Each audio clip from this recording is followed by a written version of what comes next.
If you want to make changes to a station after you've added artists to it, that's not a problem. Click on Options for whatever station you want to make changes to. Here, you can change the name. Just call it whatever you like. I'll call this Molly's Work Tunes, and click on Rename.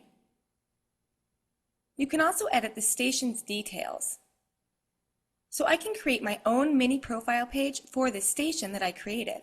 You can add a description for it, remove or add artists, etc. You can also send this custom URL to friends so they can see the page you created for your station. You can also share the station with a friend just by entering in an email address here and clicking on Send.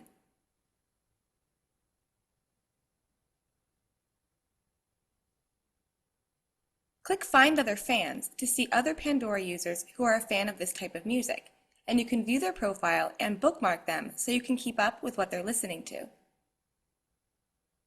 To find everything I just showed you, just click on Options underneath any station title that you've created.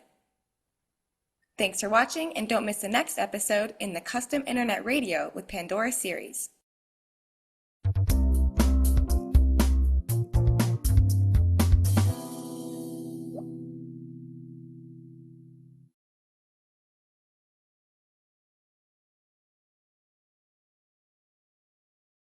Hey, this is Doc. If you're looking for a cheap and easy way to put your own content on the web, go get domain names from hover.com. Just visit hover.com/butterscotch and you'll get 10% off and support shows like these. Thanks.